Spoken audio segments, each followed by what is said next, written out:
Ok, bueno muchachos, existe otra estrategia para el manejo de datos. Cuando ustedes tienen muchas entradas, ¿cierto?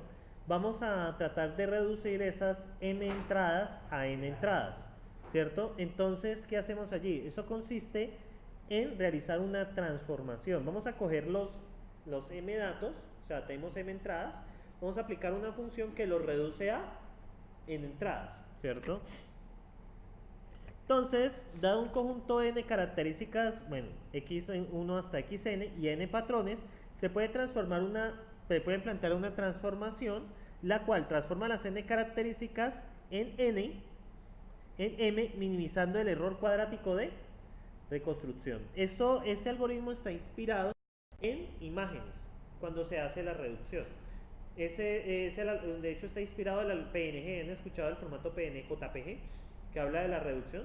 Se sacrifica calidad, y al sacrificar calidad, ¿qué hacemos? Reducimos el número de píxeles. ¿Cómo reducimos el número de píxeles? Mediante una transformación. Pero esa transformación tiene un error de reconstrucción, es decir, que hay pérdida de información. Entonces, en SCalRean contamos con la clase SCalRean Descomposition.pda para realizar ese proceso. Entonces, ¿cómo funciona esto? ¿Sí? Entonces, ¿cómo funciona esto? Entonces, bueno, aquí tenemos lo mismo, ¿cierto? ¿Qué pasa?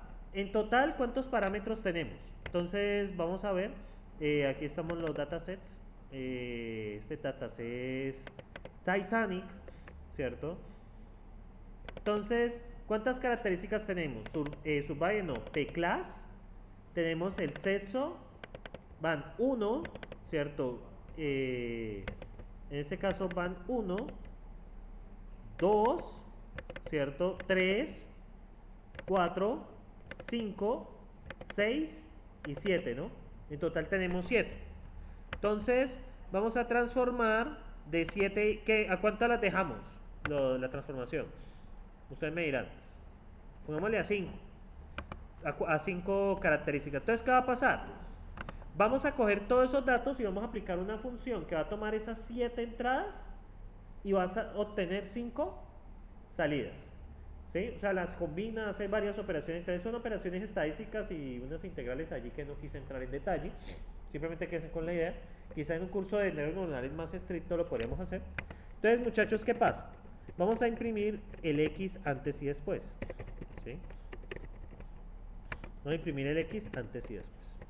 Entonces, observen ustedes. Vamos a ejecutar Python 3 procesados.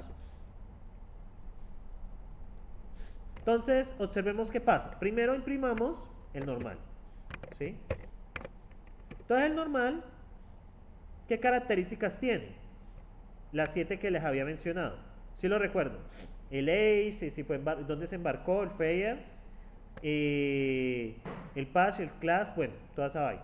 ¿Estamos ahí? Es de anotar que el análisis de componentes principales requiere que ya los datos sean numéricos, obviamente, porque no podemos operar con textos. Ahora vamos a ver los datos después de procesarlos, ya después de aplicarle el análisis de componentes principales. Y miren lo que pasa. Transformamos 7 a raíz de ¿qué? De 5. O sea, pasamos de 7 componentes a 5. Vamos a ver, teníamos una precisión del 75%, ¿lo recuerdan? Vamos a ver esto cómo nos afecta, ¿sí? Cómo afecta la precisión. Entonces vamos a hacerlo.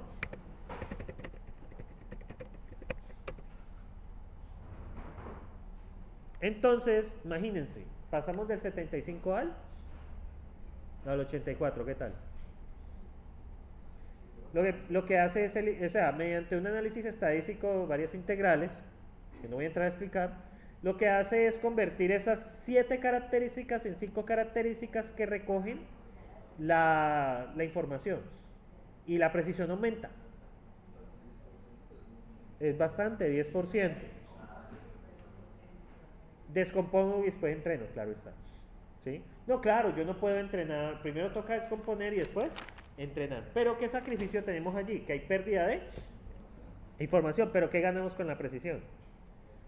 aumentó. Entonces este análisis de componentes principales bastante cómodo para eso. Básicamente mirar, eso hace un análisis, ¿cierto? De cada una de las columnas. Saca la media estadística y el peso que ellas tienen con respecto a la solución. O sea, cómo es el peso entre ellas. Y los 5, hagan de cuenta que es una combinación lineal de las otras 7, pero variando los pesos. ¿Sí? O sea, ¿sí me entienden? O sea, en general es algo así, para que lo vean. O sea, por ejemplo, es básicamente tomar cada una de las características, ¿cierto? Digamos, característica 1 nueva es igual a una constante por característica 1 más, otra constante por característica 2 más, otra constante por característica 3, ¿sí? Esta es la transformación más sencilla, aunque realmente es una integral. Entonces, ¿qué pasa? Una característica pasa a ser ahora una combinación no lineal de la otra. La pongo así lineal por facilita, pero realmente son integrales. Realmente son integrales. ¿Sí? Preguntas allí, muchachos, pero más o menos queda la idea de cómo es. ¿Sí? Eso hay un análisis de estadístico detrás de ello que no voy a entrar en mayores detalles. ¿Sí? Y miren qué pasó con la precisión. Aumentó. Porque nos quedamos fue con la información principal del dataset. Como les dije, esto es estadística pura. ¿Preguntas y sentimientos hasta allí, muchachos? ¿No? Depende del problema. Ya el número de componentes principales, ya eso se determina, se puede sacar mediante un análisis estadístico de los datos, cuál es el número de componentes principales apropiado, pero eso de nuevo escapa a nuestras manos. En nuestro caso es una estimación. ¿Sí? Miren que mejoró la precisión, tuvimos una mejora del 75-85 solo con aplicar. Debería empeorar. Sí, claro, porque más medida que tengamos menos, se pierde información. Pongámoslo con 3. 72%. ¿Sí? En este caso, 5 fue el mejor. Claro, entre menos componentes principales tenga, más pérdida de información hay. ¿Sí? ¿Pregunta hasta allí? ¿Sentimientos, muchachos? No, pues.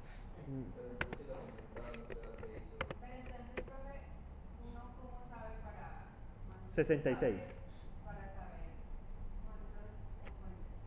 La respuesta es el problema. Lo que pasa es que pueden haber variables que estén muy correlacionadas. Si hay variables muy correlacionadas, entonces se pueden juntar. Pero, por ejemplo, eso lo vamos a ver en el proyecto. Claro, el análisis, claro, claro. Pero entonces, dependiendo de no sé, de la transacción que manejemos, el contexto, o sea, podemos saber cuántos componentes principales debe usar. ¿Hay alguna forma para aplicar? Sí, la hay, pero toca hacer el análisis estadístico de los datos de cuántos componentes principales tienen. Eso nos escapa un poco. En este caso, limitémonos a prueba y error. Entonces uno puede estimar en unos 5, unos 6.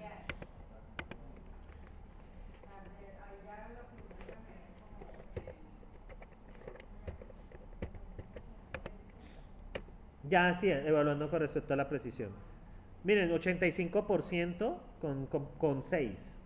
Eso quiere decir que hay alguna columna que nos está arruinando la precisión, porque en el caso anterior, cuando los teníamos procesados, ¿cierto? Pero recuerden que procesado es básicamente aplicarle esto, la transformación por el scaler, ¿cierto? Que eso no lo expliqué, pero es básicamente volverlos entre -1 y 1, ¿cierto? Miren lo que pasa.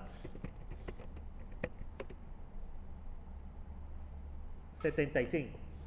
¿Sí? Entonces, hay algún componente allí que nos está dañando la precisión altísimamente no lineal, que nos está dañando eso. Puede ser la edad, puede ser el puerto de embarque, en fin, puede ser alguna de las características, es difícil saberlo. ¿Sí? ¿Más preguntas, muchachos? Carrillo. Carrillo está en estado zen. Sí. Herrera está en estado zen también. Sí, está en estado zen. Arana. Por acá, muchachos, ¿preguntas? Cada vez hay menos gente, ¿sí? Ya están como turnando para venir a clase. Bueno, muchachos.